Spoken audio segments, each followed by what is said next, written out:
আসসালামু আলাইকুম ওয়া রাহমাতুল্লাহি ওয়া বারাকাতুহু নাহমাদুহু ওয়া নুসাল্লি আলা রাসূলিহিল কারীম আম্মা বা'দ ফাআউযু বিল্লাহি মিনাশ শাইতানির রাজীম বিসমিল্লাহির রাহমানির রাহিম যালিকাল কিতাবু লা রাইবা ফীহি হুদাল লিল মুত্তাকিন সাদাকাল্লাহুল আযীম। দূরের কাছের দেশের ও প্রবাসের যারা যেখান থেকে যুক্ত হয়েছেন আরটিভির নিয়মিত আয়োজন প্রাণ নিবেদিত প্রশ্ন করুন অনুষ্ঠানে আপনাদেরকে আমন্ত্রণ জানাচ্ছি। আমি আব্দুল লতিফ সোহাগ গাজী। প্রিয় দর্শক, আমাদের এই চমৎকার আয়োজনে নিয়মিত বিভিন্ন বিষয়ের উপর আলোচনা হয়ে থাকে। আজও একটি বিষয় নিয়ে আমরা আলোচনায় এসেছি। আজকের আলোচ্য বিষয় আমরা রেখেছি অপসংস্কৃতি রোধে ইসলামিক সংস্কৃতির বিধান কি। এই বিষয়টির উপরে আমরা আজকের সম্মানিত মেহমানকে নানা ধরনের প্রশ্ন করব, জানবো কিভাবে সুস্থ বিনোদন সুস্থ ধারা সংস্কৃতিকে এই সমাজের মধ্যে প্রতিষ্ঠা দেওয়া যায় ইনশাআল্লাহ। আজকে এই বিষয়ের উপর আলোচনা করার জন্য আমরা স্টুডিওতে আমন্ত্রণ জানিয়েছি বিদগ্ধ আলেম দ্বীন, বিশিষ্ট ইসলামিক চিন্তাবিদ, গবেষক, মিডিয়া ব্যক্তিত্ব, অ্যাডভোকেট আবুল হোসেন হাফিজাহুল্লাহ। আসসালামু আলাইকুম ওয়া রাহমাতুল্লাহ। ওয়া আলাইকুম আসসালাম ওয়া রাহমাতুল্লাহি ওয়া বারাকাতুহু। কেমন আছেন? আলহামদুলিল্লাহ। আলহামদুলিল্লাহ। প্রিয় দর্শক, আজকের মেহমানের সাথে আমরা পরিচয় হলাম। আজকের এই চমৎকার আয়োজন আরটিভি টেলিভিশনের পাশাপাশি আরটিভি ফেসবুক পেজ এবং আরটিভি ইসলামিক শো ফেসবুক পেজেও সরাসরি সম্প্রচার করা হবে। যারা সেখানেও যুক্ত হবেন, আপনাদের কাছে আমাদের রিকোয়েস্ট থাকবে অবশ্যই এই চমৎকার আয়োজন আপনারা শেয়ার করবেন। আপনাদের শেয়ারের মাধ্যমে যদি কোনো একজন ভাই, কোনো একজন বোন বা যে কোনো মানুষ উপকৃত হয়ে থাকে, এমনও হতে পারে এই একটি শেয়ার আপনার আবার নাজাতের উসিলা। যে আলহামদুলিল্লাহ রব্বে কারিমের কাছে শুকরিয়া আদায় করছি যিনি আমাদেরকে এই চমৎকার আয়োজনে যুক্ত করেছেন। আজকের একটি আলোচ্য বিষয় যে আমরা রেখেছি, ইম্পর্টেন্ট একটি বিষয়, সাংস্কৃতিক সম্পর্কে আমরা আলোচনা করতে চাই। আমাদের সমাজে নানা ধরনের সংস্কৃতির সাথে আমরা যুক্ত রয়েছি। আপনার থেকে শুরুটা আমরা জানতে চাই এভাবে করে যে অপসংস্কৃতি রোধে ইসলামিক সংস্কৃতির বিধান। অপসংস্কৃতি কি এবং সুস্থ বিনোদন সুস্থ ধারার সংস্কৃতি এবং ইসলামিক সংস্কৃতি কি, দুটির মধ্যে পার্থক্য কি? ধন্যবাদ জানাচ্ছি আরটিভিকে। আজকে মাহে রমজানের পরে আমরা আবার সে আমাদের কুল্লু শাইইন ইয়ারজু ইলা আসলিহি, আমরা আমাদের মূলের দিকে ফিরে যাচ্ছি। যে মুসলিম, আমাদের দায়িত্ব হচ্ছে একজন নগণ্য ইসলামিক আলোচক হিসেবে আমাদের দায়িত্ব হচ্ছে বাল্লিগু আন্নী ওয়ালাউ আয়া। নবী করিম সাল্লাল্লাহু আলাইহি ওয়াসাল্লাম বলেছেন যে তুমি যদি দ্বীনের ছোট্ট একটি বিধানও জানো, সেটাও তুমি আরেক মুসলমান ভাইকে, আরেকজন মানুষকে জানিয়ে দাও, সমাজকে জানিয়ে দাও, যাতে করে সমাজ রেকটিফাই হয়ে ভুলের পথ থেকে, অন্ধকারের পথ থেকে আলোর দিকে আসতে পারে। দেখুন, আল্লাহ রাব্বুল আলামিন আশরাফুল মাখলুকাত হিসেবে মানব জাতিকে সৃষ্টি করেছেন। সৃষ্টির আদিপিতা হযরতে আদম আলাইহিস সালাম, আদম সফিউল্লাহ। সেকেন্ড যেই ব্যক্তিটিকে আল্লাহ সৃষ্টি করেছেন মা হাওয়া আলাইহিস সালাম। এখান থেকে পৃথিবীর মানব জাতির সৃষ্টির সেরা জীবের সৃষ্টি। আল্লাহ রাব্বুল আলামিন বলেছেন ওয়ামা খালাকতুল জিন্না ওয়াল ইনসা ইল্লা লিয়াবুদুন। আমি আল্লাহ জিন এবং ইনসানকে সৃষ্টি করেছি আমি আল্লাহর একত্ববাদ, ওয়াকাদা রাব্বুকা আল্লা তা'বুদু ইল্লা ইয়া, একমাত্র রব্বে করিম ছাড়া আর কারো ইবাদত অথবা আর কারো বিধান মান্য করা যাবে না, একমাত্র আল্লাহর। ইন্নাদ-দীনা ইনদাল্লাহিল ইসলাম, ইসলামই আল্লাহর কাছে একমাত্র মনোনীত ধর্ম। সেখানে রব্বে করিমের পথে চলার জন্য Quran is the selected religion of Allah. এটার উপর জীবনযাপন করার জন্য আমরা যারা মুসলিম, আমরা যারা বিলিভার, আমাদের এটার উপর দায়ব এবং কায়েম যোগে যোগে বাবা আদম থেকে শুরু করে 1 লক্ষ মতান্তরে 2,24,000 পয়গাম্বর এই পৃথিবীতে তাওহীদের এবং রিসালাতের সত্যের বাণী নিয়ে এসেছেন, যেটা আল আমরু বিল মা'রুফ ওয়া নাহয়ু আনিল মুনকার, ভালো কাজের আদেশ দেওয়া, অসৎ কাজ থেকে বিরত রাখা।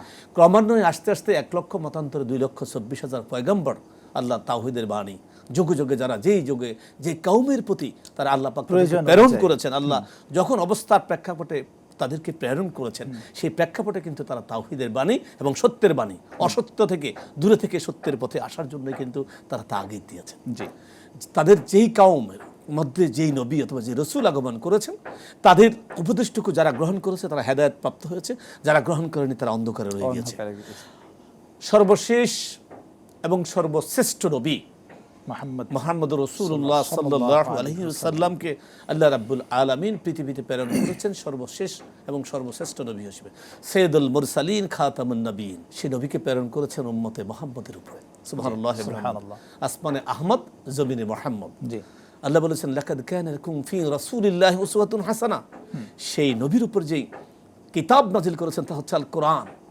এই কোরআনে কারীমের মধ্যে রব্বে করিম মানবতার মুক্তির জন্য সমস্ত পন্থাগুলো বলে দিয়েছেন। কেমন?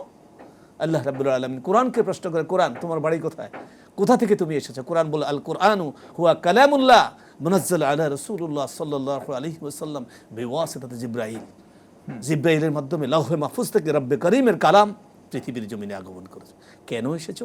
কোরআন বলে এসেছি ইয়া আইয়ুহান নাস ইন্নী রাসূলুল্লাহি ইলাইকুম জামিআ। ও তামাম পৃথিবীর মানুষেরা, আমি তোমাদের কাছে রসুল হিসেবে প্রেরিত হয়েছি। কি নিয়ে, কেন এসেছেন? এসেছে আল্লাহর পক্ষ থেকে তোমাদের মুক্তির বাণী নিয়ে। হেদায়েতের বাণী হচ্ছে আল কোরআন এবং সুন্নাহ, দুটোকে নিয়ে।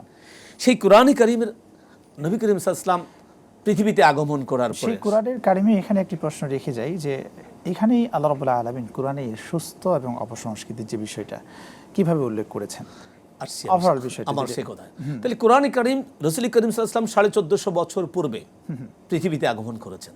আগমনের করার পর বাল্যকাল থেকে ওনার আদর্শ, আইডিওলজি আল্লাহর পক্ষ থেকে উনি একজন নবী, শ্রেষ্ঠ নবী হিসেবে প্রেরণ করেছেন। 40 বছরে সেটা প্রকাশ পেয়েছে। কিন্তু নবী করিম সাল্লাল্লাহু আলাইহি ওয়াসাল্লামের যুবক, শিশুকাল এবং মা হালিমার গড়ে থাকার সময় তার যে শিষ্টাচার, দুধ পান করার যে শিষ্টাচার, সত্য কথা বলে আলামিন উপাধি লাভ করার যে শিষ্টাচার, পরবর্তীতে হিলফুল ফুজুল করে যে শিষ্টাচার, মক্কা থেকে মদিনা হিজরত করার পরে যে শিষ্টাচার, কোরআন নাজিল হওয়ার পরে আল্লাহর বিধানকে জমিনে বাস্তবায়ন করার জন্য শিষ্টাচার, যখন রাসূল করিম সাল্লাল্লাহু আলাইহি ওয়াসাল্লাম যুবকদের মাঝে, কিশোরদের মাঝে প্রচার শুরু করলেন, তার আদর্শ বাস্তবায়ন শুরু করলেন, কাফের আবু সুফিয়ান, আবু জাহেল, উতবা, শাইবা তাদের বাপদাদার ধর্মের উপর যখন আঘাত শুরু হলো, কেমন আঘাত? যে জীবন্ত রমণীকে মাটিতে পুঁতে দেওয়া যাবে না, ইসলাম এটা সমর্থন করে না। এই তো তাদের বাপদাদা ধর্মের মধ্যে আঘাত আসলো। সর্বশেষ মুহাম্মদ সাল্লাল্লাহু আলাইহি সাল্লামকে প্রস্তাব করলেন, ও মুহাম্মদ, আরবের সবচেয়ে ধনী তোমাকে করা হবে, সবচেয়ে সুন্দর সুন্দর রমণীগুলোকে যেগুলো তুমি পছন্দ করবে তাদেরকে তোমার সহধর্মিণী হিসেবে, সঙ্গী হিসেবে দেওয়া হবে।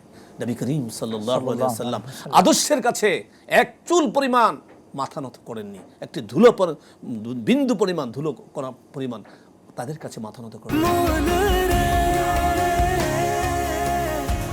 এভাবে ভরপুর বেঁচে থাকাটাই জীবন, আর জীবনের স্বাদের অনিবার্য সঙ্গী প্রাণ। বলেছেন, ও আরবের ধনাঢ্য ব্যক্তিরা, তোমরা আমার এক হাতে চন্দ্র আর এক হাতে যদি সূর্য দাও, আমি মুহাম্মদকে আমার রবের তাওহীদের বাণী থেকে এক চুল পরিমাণ সরাতে পারবে না। সুবহানাল্লাহ। সেই নবী করিম সাল্লাল্লাহু আলাইহি ওয়াসাল্লামকে যখন সরাতে পারলো না, নবী যখন দ্বীনের দাওয়াত দিচ্ছেন, নবী যখন ধর্মের কথা বলছেন, অপসংস্কৃতি যতগুলো আছে আজকে আমাদের সমাজে যেগুলো রয়েছে সেগুলো কিন্তু সেখানে রেশ হয়েছিল। ইন্নাল হুদা হুদাল্লাহ, যাদেরকে আল্লাহ হেদায়েত দিয়েছে তারা সঠিক পথে গিয়েছে, আর যারা হেদায়েত পায়নি তারা কিন্তু সেই আইমে জাহিলিয়াতের যুগের সে আচরণ থেকে শুরু করে অদ্যবধি পর্যন্ত আমাদের সমাজে সে অপসংস্কৃতিকে এস্টাবলিশ করার জন্য শয়তানের অছোয়াছায় ডিসবিলিভার, নাস্তিক হিসাবে কাজ করছে। আর আমাদের মাঝে, আমরা যারা মুসলমান দাবি করছি উই আর বিলিভার, আমাদের মাঝেও কিছু মানুষ রয়েছে, মানুষরূপী শয়তান রয়েছে, আমরা মানুষরূপী জানোয়ার রয়েছি, যারা আমরা ইসলামকে দেখেও না দেখার বান করছি, দেখেও জানি, বুঝি, কিন্তু মানি না। এই কারণে আজকে আমাদের সমাজে 1450 বছর পরেও রাসূল করিম সাল্লাল্লাহু আলাইহি ওয়াসাল্লাম যে আদর্শ আমাদের জন্য রেখে গিয়েছেন, সেই আদর্শ আমরা বাস্তবায়ন করলে সাম্যের বিধান প্রতিষ্ঠা হতো। ক্ষুধার্ত মানুষ থাকতো না, বস্ত্রহীন মানুষ থাকতো না, মানুষ থাকার জায়গার অভাবে থাকতো না। কিন্তু যারা নবী করিম সাল্লাল্লাহু আলাইহি ওয়াসাল্লামের সেই আদর্শ গ্রহণ করেনি, তারা কিন্তু আদৌ আমাদের মাঝে সেটা নিয়ে। আপনি আমাকে বলেছেন যে আমরা কিভাবে আমাদের অপসংস্কৃতি থেকে সংস্কৃতির দিকে আসতে, আমি হিস্ট্রিক্যাল ব্যাকগ্রাউন্ডটা এই জন্য আলোচনা করলাম যে আমাদের হিস্ট্রিক্যাল ব্যাকগ্রাউন্ডটা কি, জি, which way we are trying our best to build up our career, কিভাবে আমরা আমাদের পরকালীন কল্যাণ কামনা করছি। আর দুনিয়া মাজরাতুল আখরা, দুনিয়া হচ্ছে পরকালের খেতিবাড়ি। তো পরকালে আমাকে যাওয়ার জন্য তো আমাকে কিছু এলিমেন্টস নিয়ে যেতে হবে। আল্লাহ বলেছেন, ওমা খালাকতুল জিন্না ওয়াল ইনসা ইল্লা লিয়াবুদুন। তো কি করব, which policy applying we can, তার দাসত্ব আমরা কি করে আমরা সামনে যেতে পারবো। আমার আল্লাহ বলেছেন, ওয়াকাদা রাব্বুকা আল্লা তা'বুদু ইল্লা ইয়া, একমাত্র ইবাদত করতে হবে আল্লাহ, মস্তক অবনত করতে হবে তার কাছে, তার দাসত্ব করতে হবে। আইডিওলজি কোথায় পাবো? আল্লাহ রাব্বুল আলামিন কোরআনে কারিমে বলে দিয়েছেন, বিসমিল্লাহির রহমানির রহিম, লাকাদ কানা লাকুম ফি রাসূলিল্লাহি উসওয়াতুন হাসানাহ। সুবহানাল্লাহি ওয়া বিহামদিহি। ও তামাম পৃথিবীর মানুষেরা, তোমাদের চরিত্র গঠনের জন্য নবী করিম সাল্লাল্লাহু আলাইহি ওয়াসাল্লামের চরিত্রই উত্তম চরিত্র, উত্তম আদর্শ। এটা যদি তোমরা গ্রহণ করো তাহলে তোমাদের দুনিয়া এবং আখিরাত কল্যাণ। একটা দলিল, একটা হাদিস আমার মনে পড়ে গিয়েছে এই সময়। রাসূল করিম সাল্লাল্লাহু আলাইহি ওয়াসাল্লামের সহধর্মিণী সবচেয়ে কম বয়সী একজন কন্যা, শিশু কন্যা, যাকে আল্লাহর পক্ষ থেকে হুকুম আসার পরে নবী করিম সাল্লাল্লাহু আলাইহি ওয়াসাল্লাম স্ত্রীর মর্যাদা দিয়েছেন। আমার রাসূলের চরিত্র কেমন!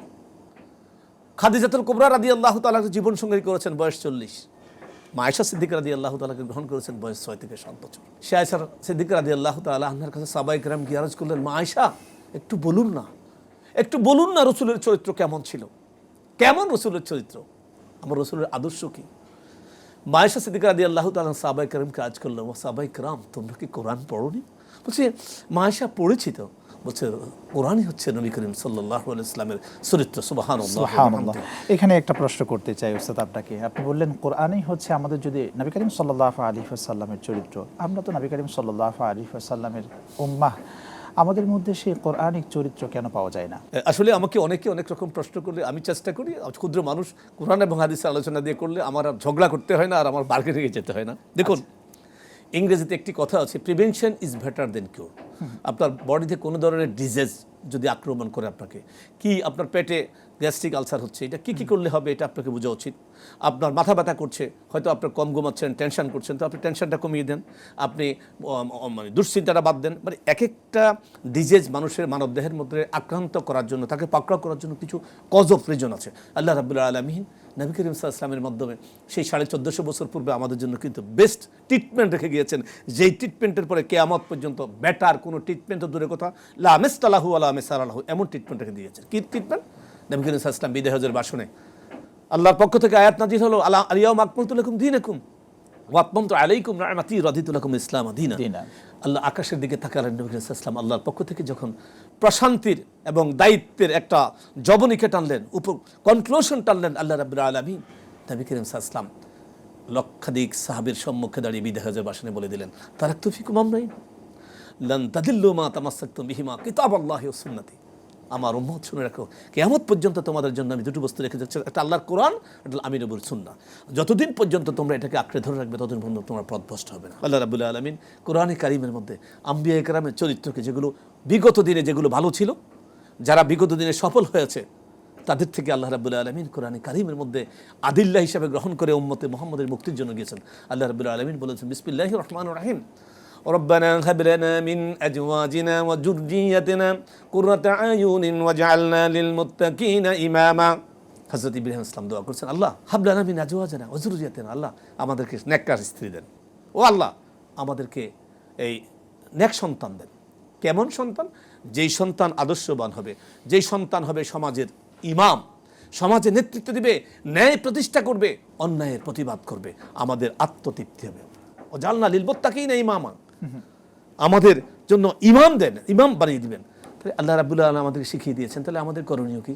কারণ আমরা যদি আমার মূল থেকে ঠিক না আসে, আজকে অপসংস্কৃতি থেকে আসছে, আপনার স্বামী স্ত্রীর বন্ধন থেকে আল্লাহ রাব্বুল আলামিন বিবাহ বন্ধনের বিধান করেছেন, মানে ফানকিহু মা তাবা লাকুম মিনান নিসাই মাসনা ওয়া সুলাসা ওয়া রুবা, 2, 3, 4 বিবাহের বিধান দিয়েছেন সমর্থন, সেটা অন্য টপিক্সে যাচ্ছে। এখান থেকে বিবাহ বন্ধন যখন স্বামী স্ত্রীর বন্ধন হয়ে প্রজনন শুরু হবে, মানব জাতির পৃথিবীতে আগমন শুরু হবে, সেই শুরুটা যদি ভালো না হয়, আপনি একটা ভালো ফল আশা করছেন, একটা বীজ বপন করবেন, আপনার বীজটা যদি ভালো না হয়, ভালো ফল কি আশা করতে পারেন?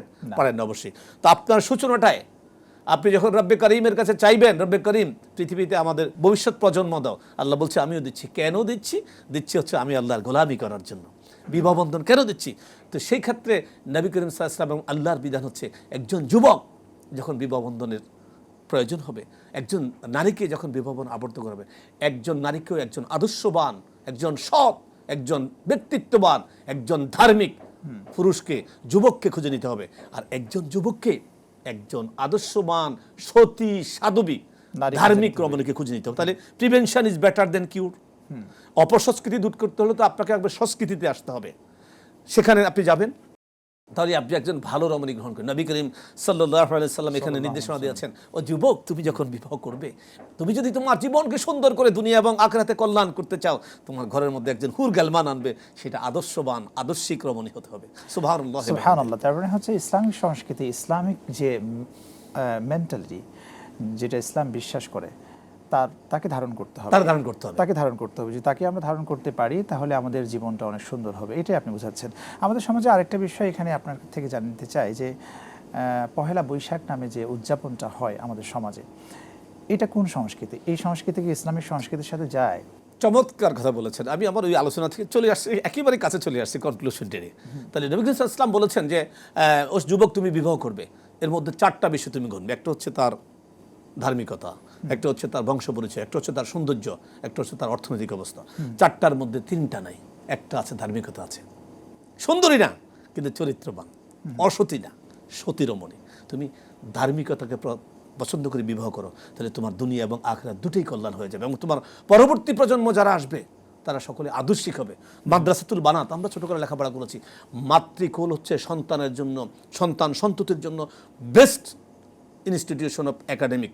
কোন একাডেমি? তালাবুল ইলমি ফারিদাতুন আলা কুল্লি মুসলিম। প্রত্যেক মুসলমানের উপর দিন শিক্ষা ফরজ। পিএইচডি করা, অ্যাডভোকেট হওয়া, ব্যারিস্টার হওয়া, ইঞ্জিনিয়ার হওয়া, রাষ্ট্রপতি হওয়া কিন্তু আদর্শিক বিষয় নয়। আদর্শিক বিষয় হচ্ছে কোরআন এবং সুন্নাহর আদর্শ। তাহলে ছোটকালে আমরা বাচ্চাকে আমাদের আল্লাহ স্বামী স্ত্রীর বন্ধনের মধ্যে বাচ্চা পেটে দিলেন, মা যদি আদর্শিক হয়ে আল্লাহর কাছে নেক সন্তান চায়, মা যদি কোরআন তেলাওয়াত করে, 5 ওয়াক্ত নামাজ পড়ে, পর্দা করে, হালাল খায়, স্বামীকে সদ উপদেশ দেয়, অশ্লীল কাজ থেকে বিরত থাকে, পর্দা করে এবং ইসলামিক কৃষ্টি কালচারগুলোকে নিজের বুকে ধারণ করে, তার পেটের যেই সন্তান আছে সেই সন্তান ছেলে হোক মেয়ে হোক সেও আদর্শিক হবে। জি আলহামদুলিল্লাহ, শুনছি খুব চমৎকার আলোচনা। আপনার কাছে ফিরবো, একটা বিরতি নিয়ে আসি। প্রিয় দর্শক, আপনারা দেখছেন RTV নিয়মিত আয়োজন প্রাণ নিবেদিত প্রশ্ন করুন অনুষ্ঠান। সময় হয়ে গেল একটি বিরতি নেবার, আমাদের সঙ্গেই থাকুন, ফিরছি একটু পরে ইনশাআল্লাহ।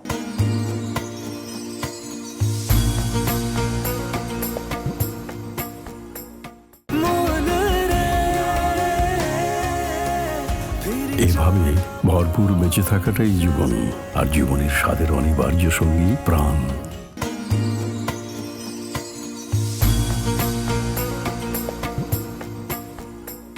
বিরতির পর ফিরে এলাম আপনাদের প্রিয় অনুষ্ঠানে। আপনারা দেখছেন RTVর নিয়মিত আয়োজন প্রাণ নিবেদিত প্রশ্ন করুন অনুষ্ঠান। অনুষ্ঠানে আজকের আলোচ্য বিষয় আমরা রেখেছি ইসলামিক সংস্কৃতি।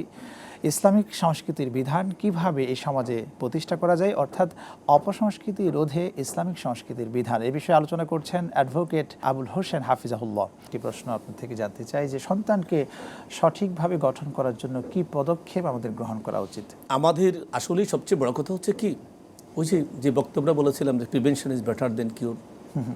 আমি যদি আমার মঙ্গল কামনা করি, আমার পরিবারের মঙ্গল কামনা করি, অবশ্যই আমার সন্তান ছেলে এবং মেয়েকে ইসলামী জীবনধারায় পরিচালিত করে, ইসলামী তাহজিব তামাদ্দুন এবং ইসলাম আমাকে আল আমরু বিল মারুফ ওয়া নাহি আনিল মুনকার, ভালো কাজের আদেশ দেওয়া, অসৎ কাজের দূরে রাখা। আপনি দেখুন তো, আমরা নবী করিম সাল্লাল্লাহু আলাইহি ওয়াসাল্লামের মেশকাত শরীফের বাবু সালাম অধ্যায়ের মধ্যে ছোট্ট একটা হাদিস আছে, আন জাবির রাদিয়াল্লাহু তাআলা আনহু قال قال রাসূলুল্লাহ সাল্লাল্লাহু আলাইহি ওয়াসাল্লাম আসসালামু কাবলাল কালাম। মুসলমানের সাথে মুসলমানের দেখা হবে, কোনো বাক্য শব্দ উচ্চারণের আগে তাকে সালাম দিতে হবে। সালামের অর্থ কি? আসসালামু আলাইকুম ওয়া রাহমাতুল্লাহ, আপনার উপর আল্লাহর শান্তি এবং রহমত বর্ষিত হোক। একজন শত্রু যদি আপনাকে, আমার সাথে আপনার সাথে ইনিমিটি আছে, কিন্তু আমি যখন আপনার সামনে এসে আপনাকে সালাম দিয়ে মোসাফা করব, মুআনাকা করব, কোলাকুলি করব, এটা করার পরে আপনার মাঝে কি আমার মাঝে দূরত্বটা কমবে না? অবশ্যই। আপনার সাথে আমার অনেক দূরত্ব আছে, আমি খুব অসুস্থ, হাসপাতালে ভর্তি। নবী করিম সাল্লাল্লাহু আলাইহি ওয়াসাল্লাম বলেছেন আল মুসলিমু লিল মুসলিমি সিত্তুনা খিসালান, মুসলমানের জন্য মুসলমানের 6টা হক আছে। 6টা হকের মধ্যে অসুস্থ হলে দেখতে যাওয়া সেটাও তো একটা বিষয়, দাওয়াত দিলে খেতে যাওয়া সেটাও তো একটা। তো আপনি যখন আমার সাথে আপনার খুব ইনিমিটি আছে, আপনি আমাকে, আমি অসুস্থ, হাসপাতালে গিয়ে আমাকে দেখতে গেলেন, রাসূলুল্লাহ সাল্লাল্লাহু আলাইহি ওয়াসাল্লাম সুন্নাত আদায় করলেন। তাহলে আমি যখন, আপনি যখন আমার অসুস্থতা এসে, অথবা আমি যখন আপনার অসুস্থতা আপনার পাশে গিয়ে দাঁড়াবো, a friend is need, a friend is did. বিপদের সময়ের বন্ধুই হচ্ছে প্রকৃত বন্ধু। যখন আপনি আমার পাশে গিয়ে দাঁড়াবেন, আমার ভিতর থেকে এই হৃদয়টা তো আল্লাহ দিয়েছে। রাসূল করিম সাল্লাল্লাহু আলাইহি ওয়াসাল্লাম বলেছেন ইন্না ফিল জাসাদি লামুদগা ইজা সালুয়াল জাসাদু কুল্লু ইজা ফাসাদাল জাসাদু কুল্লু। সাহাবায়ে কেরাম আরজ করলেন, ইয়া রাসূলুল্লাহ, এটা কোনটা? বলে আলা ওয়াহিয়াল কলব। মানবদেহের মধ্যে ছোট্ট একটি মাংসপিণ্ড আছে, এটা যখন ভালো পুরা দেহ ভালো, এটা যখন খারাপ পুরা দেহ খারাপ। যখন আপনার মাঝে আমার দূরত্ব আছে, শত্রুত্ব আছে, যখন আপনি আমার পাশে গিয়ে দাঁড়ালেন, তখন আপনার মাঝে আমার ওই শত্রুতাটা, ওই বিরোধটা, ওই অনেকটা দূরত্বটা কমে যাচ্ছে। ইসলামিক কালচার ফলো করার কারণে হয়েছে, আমি মুসলমান, সালাম দেওয়া সুন্নত। আপনার সাথে আমার খুব দূরত্ব, আমি সালামও দিচ্ছি না, আপনি আমাকে দিচ্ছেন না, কিন্তু আপনি আমার পরে দেখে আপনি নবী করিম সাল্লাল্লাহু আলাইহি ওয়াসাল্লামের সুন্নত আদর্শ আদায় করুন। কেমন? উদউ ইলা সাবিলি রাব্বিকা বিল হিকমাতি ওয়াল মাউইজাতিল হাসানা। মানুষকে উত্তম আদর্শ দিয়ে মানুষকে দ্বীনের দিকে ডাকো, আদর্শের দিকে ডাকো, নেকের দিকে ডাকো, ন্যায়ের দিকে ডাকো। তাহলে আমি আপনাকে সালাম দিলাম, আপনি চিন্তা করলেন ওনার সাথে আমি কথা বলি না, কিন্তু আপনি বললেন রে সালাম দেওয়া সুন্নত, সালামের জবাব দেওয়া তো ওয়াজিব। আমি যদি মুসলমান হই, আমাকে তো সালাম দিতে হবে, সালামের জবাব দিতে হবে, তো নাহলে তো ওয়াজিব তারা করতে গুনাহগার হবেন। সেই কারণে আপনি যখন সালামের জবাব দিচ্ছেন, আপনার মাঝে আমার মাঝে কিন্তু ভ্রাতৃত্বের বন্ধন তৈরি হয়ে যাচ্ছে। আমি মন চাচ্ছে না আপনার সাথে কথা বলতে, কিন্তু Islam is the complete code of life. যদি আপনি মানে আল মুসলিমুন মান সালেম আল মুসলিমুনা মিন লিসানিহি ওয়া ইয়াদিহি, যে মুসলমান সেই মুসলমান যার মুখ হাতের অনিষ্ট থেকে আরেক মুসলমান নিরাপদ থাকে। তাহলে এখানে আমরা বুঝতেছি যে হচ্ছে ইসলামিক সংস্কৃতি বা ইসলামিক শিক্ষায় যদি আমরা আমাদের সন্তানদেরকে প্রাথমিক পর্যায়ে দিয়ে থাকি, তারা সঠিকভাবে তারা মানুষ হতে পারবে। তাদের শৈশব কৈশোর থেকে তারা যখন বড় হবে, তখন কিন্তু তাদের মাঝে এই অপসংস্কৃতিগুলোর কথা আসবে না। দেখুন, আমি আমার কথাই বলি, আমরা গ্রাম থেকে ম্যাট্রিকুলেশন কমপ্লিট করে আমরা শহরে এসে কামিল পাস করেছি, ইউনিভার্সিটি থেকে অনার্স মাস্টার্স করেছি, এলএলবি আরএলএম করেছি, এখন এমফিল পিএইচডি করার চেষ্টা করছি, স্টার্ট করেছি, আল্লাহ যদি কবুল করে। দেখুন, আমাদের কিন্তু গার্ডিয়ান ছিল না, আমরা বন্ধু বান্ধবের সাথে ঢাকা শহরে বড় হয়েছি, চলছি, থাকছি। কিন্তু কুল্লু শাহী নিয়ার জুয়েল আসলে যেহেতু আমাদের বাবা মা আমাকে বেসিক স্ট্রাকচার, মানে আমাদের তৃণমূলটা ছিল বাবা মার আদর্শিক ধার্মিক আদর্শিক নলেজটা ছিল। দেখুন আজকে কিন্তু ঘুরে ফিরে কুল্লু শাহী নিয়ার জুয়েল আসলে দিন শেষে সন্তান সন্ততি পাখি যেমন তার আপন নিরে ঘুরে আসে, ঠিক তদ্রূপভাবে আমরাও। জি আলহামদুলিল্লাহ, আলোচনা শুনছি, আবারও বিরতি নেবার সময় হলো, আপনার কাছে ফিরবো ইনশাআল্লাহ। প্রিয় দর্শক, আপনারা দেখছেন আরটিভির নিয়মিত আয়োজন প্রাণ নিবেদিত প্রশ্ন করুন অনুষ্ঠান। সময় হয়ে গেল আরও একটি বিরতি নেবার, আমাদের সঙ্গেই থাকুন, ফিরছি একটু পরে ইনশাআল্লাহ।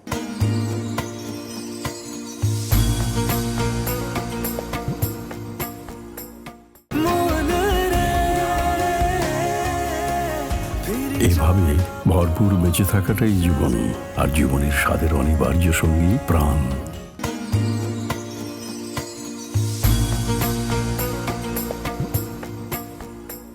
বিরতির পর ফিরে এলাম আপনাদের প্রিয় অনুষ্ঠানে। আপনারা দেখছেন আরটিভির নিয়মিত আয়োজন প্রাণ নিবেদিত প্রশ্ন করুন অনুষ্ঠান। আজকের অনুষ্ঠানে আলোচ্য বিষয় আমরা রেখেছি অপসংস্কৃতি রোধে ইসলামিক সংস্কৃতির বিধান। এ বিষয়ে আলোচনা করছেন অ্যাডভোকেট আবুল হোসেন হাফিজাহুল্লাহ। উলামা ইকরামকে যখন আমরা শুধু লাশের মধ্যে, বহনের মধ্যে রাখি, শিক্ষা কারিকুলামের মধ্যে যদি উলামা ইকরামকে নিয়ে একটা চমৎকারভাবে স্কুলেও আমরা দেখি শুধু কেবলমাত্র ইসলাম শিক্ষাটাকে অল্প একটু শর্ট সিলেবাসের মধ্যে রাখা হয়েছে, তাদেরকে নিয়ে এসে কি সমন্বয় করা যেত না? এই পদক্ষেপ কি আমরা নিচ্ছি? আমি আপনাকে আমি যেটুকু জানি সেটুকু আপনার সাথে শেয়ার করছি। সেটা হচ্ছে আমাদের বিগত সরকারের যে শিক্ষা কারিকুলাম ছিল অন ইসলামিক কিছু কালচার তো আমাদের মাঝে ছিল। আমরা একেবারেই সেই দিকে আলোচনা যাচ্ছি না, আমরা শুধু উত্তরণের উপর টপিকটা বলছি। যে কারিকুলামটা যেভাবে অন ইসলামিক হিসাবে চলে গিয়েছে, সেই কারিকুলামটাকে সেখান থেকে 100% পরিবর্তন করা হবে এবং ইসলামী আদর্শিক রাসূল ইসলামের আদর্শ বাস্তবায়নের জন্য এবং আপনার আলিয়া কওমি শিক্ষার যে সিলেবাস ব্যবস্থা সেটাকে আপনার নতুন করে সংস্কার করে সাজানো এবং ইসলামী ডেভেলপমেন্ট। আপনি লক্ষ্য করেছেন শুধু ইসলামিক ডেভেলপমেন্ট নয়, আমার দেশে অন্য যে ধর্মের লোক আছে, হিন্দু বৌদ্ধ খ্রিস্টান যারা আছে, তারাও তো তাদের ধর্মকর্ম করার অধিকার রাখে। আমি তো তাদেরকে বন্ধ করার কোনো সুযোগ রাসূলুল্লাহ সাল্লাল্লাহু আলাইহি ওয়াসাল্লাম করেননি। জোর করে লা রাহবানিয়াতা ফিল ইসলাম, ইসলামের মধ্যে আপনার বৈরাগ্য না এবং ইসলাম কাউর উপর জোর করে চাপাই দেওয়ার কোনো বিষয় নয়।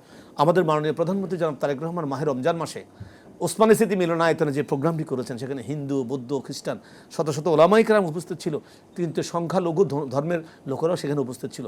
বাংলাদেশে এই প্রথম একটি উজ্জ্বল দৃষ্টান্ত স্থাপন করেছে যে প্রত্যেক ব্যক্তি তার ধর্মকর্ম স্বাধীনভাবে করবে এবং সেখানে প্রত্যেক ধর্মকেই রাষ্ট্রের নাগরিক হিসেবে যেইটুকু দায়িত্ব দেওয়া দরকার, যেটুকু তাদের রাষ্ট্রের হিস্সা অনুযায়ী তাদেরকে অংশ দিবে, সেইটা কিন্তু বাস্তবায়ন করবেন মাননীয় প্রধানমন্ত্রী। আমরা আরও বেশি আশাবাদী যে ইসলামী অপসংস্কৃতিগুলো দূরীভূত করে আমাদের এই যুব সমাজকে আজকে যেমন ড্রাগ অ্যাডিকশন থেকে দূরে সরাতে হবে, আজকে যেমন বিভিন্ন ধরনের যে কারণে আমাদের যুব সমাজ ছেলে এবং মেয়েরা ধ্বংস হয়ে যাচ্ছে, জেনারেশন জি ধ্বংস হয়ে যাচ্ছে, আগামী প্রজন্ম যাতে করে ধ্বংস না হয়ে আলোর পথে ঘুরে আসে, সেজন্য ইসলামী শিক্ষা এবং আধুনিক শিক্ষার সমন্বয়ে এমন একটি শিক্ষা ব্যবস্থা করবেন। আমরা আশাবাদী মাননীয় প্রধানমন্ত্রীর কাছে আমরা আবেদন রাখতে চাই একজন নগণ্য আলেম হিসাবে যে আপনি মাননীয় প্রধানমন্ত্রী, আপনি যেই পদক্ষেপ গ্রহণ করেছেন আপনার বাবার আপনার মায়ের আদর্শ বুকে ধারণ করে, আমরা আপনার কাছ থেকে দেশ এবং জাতির কল্যাণে ইসলামের কল্যাণে আপনি কাজ করবেন, এটি আপনার কাছে আমরা প্রত্যাশা করি। দেশের ওলামায়ে কেরামের পক্ষ থেকে আমার উদ্যত আহ্বান থাকবে আপনি এই পদক্ষেপগুলো গ্রহণ করবেন। আপনাকে এই জাতি শুধু বেঁচে থাকা নয়, আপনি পৃথিবী থেকে চলে গেলেও আপনাকে স্মরণ করবে। মাশাআল্লাহ, সুন্দর কাজগুলো সারা জীবন বেঁচে থাকে। মানুষ তো বৃদ্ধ হয়ে যায়, কিন্তু কাজগুলো সব সময়ের জন্য নতুন থাকে, ওখান থেকে শিক্ষা নেয়। যেমন নবী করিম সাল্লাল্লাহু আলাইহি ওয়াসাল্লাম আজ থেকে কত হাজার বছর, 1450 বছর প্লাস, 1450 বছর প্লাস তার মৃত্যু হয়েছে, এখনো পর্যন্ত জীবন্ত তার সকল কাজবাজগুলো, এবং তাকে আদর্শ হয়েই কিন্তু আমরা আমাদের পৃথিবীতে সমস্ত কাজকর্মগুলো করতে হবে আমাদেরকে। আপনার থেকে জানতে চাই, নবী করিম সাল্লাল্লাহু আলাইহি ওয়াসাল্লামের সময় যখন বিধর্মীরা ছিল, অন্য ধর্মের লোকেরা ছিল, তাদের সময় নবী করিম সাল্লাল্লাহু আলাইহি ওয়াসাল্লাম কিভাবে সমন্বয় করে ইসলামকে পালন করেছিলেন? দেখুন, নবী করিম সাল্লাল্লাহু আলাইহি ওয়াসাল্লাম মদিনায় যখন গিয়ে রাষ্ট্র গঠন করলেন, সেখানে আউস এবং খাজরাজ গোত্র, এই গোত্র দুইটা গোত্রই কিন্তু প্রথম ইসলাম যারা গ্রহণ করে, আর ছড়ায় ছিটিয়ে অন্যরা গ্রহণ করেছে, অন্যরা কিন্তু বিভিন্ন বিধর্মী ছিল।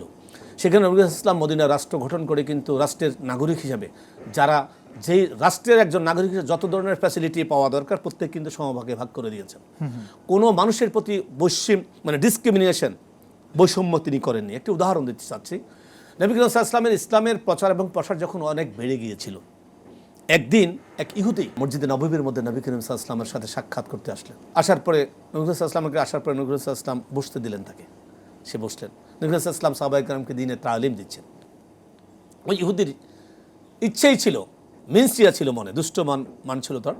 সে মনে মনে ভাবলো যে আমি মুসলমানদেরকে অবজ্ঞা করব, অপমান করব, তাদের ধর্মকে বৃদ্ধাঙ্গুলি দেখাবো। সে ইচ্ছা করে মসজিদের ভিতরে এক কোণারে গিয়ে প্রস্তাব করে দিয়েছেন। সাহাবায়ে কেরাম রাগান্বিত হয়ে গেলেন যে এই ইহুদি এত বড় সাহস তার, সে আমাদের মসজিদে এসে, আমাদের ইবাদতখানায় এসে সে অপবিত্র করে দিল। সাহাবায়ে কেরাম উত্তেজিত হয়ে গেলেন, রাগান্বিত হয়ে গেলেন, তার বিরুদ্ধে তাকে আক্রমণ করবেন। নবী করিম সাল্লাল্লাহু আলাইহি ওয়াসাল্লাম বলছেন, থামো, হি ইজ মাই গেস্ট, সে আমার মেহমান। নবী করিম সাল্লাল্লাহু আলাইহি ওয়াসাল্লাম সাহাবায়ে কেরামকে থামিয়ে দিয়ে নিজের হাতে সেই ময়লা পরিষ্কার করলেন, মসজিদ পরিষ্কার করলেন। ইহুদি দাঁড়িয়ে দাঁড়িয়ে দেখে আশ্চর্য হয়ে গেলেন, যে আমি আসলাম মুসলমান ধর্মকে অপমান করার জন্য, এই কেমন মহামানব, যে ব্যক্তি আমাকে অপমান করেনি, আমাকে টর্চার করেনি, কোনো শাস্তি দেয় নাই, না দিয়ে নিজ হাতে এই অপবিত্র ময়লাগুলো পরিষ্কার করলেন, করে মসজিদ পরিষ্কার করলেন। এ তো কোনো সাধারণ মানুষ নয়, নিশ্চয়ই মহামানব। তখন নবী করিম সাল্লাল্লাহু আলাইহি ওয়াসাল্লামের এই আদর্শ দেখে সেই ইহুদি ইসলাম গ্রহণ করলেন। নবীকে বললেন, ইয়া রাসূলুল্লাহ, আপনি আমাকে পড়িয়ে দিন লা ইলাহা ইল্লাল্লাহ মুহাম্মাদুর রাসূলুল্লাহ। এই ছিল আমার রাসূলের আদর্শ। আমার রাসূল কিন্তু যুদ্ধ বিগ্রহ করেছেন অবস্থার প্রেক্ষাপটে, কিন্তু তরবারি হিসাবে নয়, ডাল হিসাবে ব্যবহার করেছেন।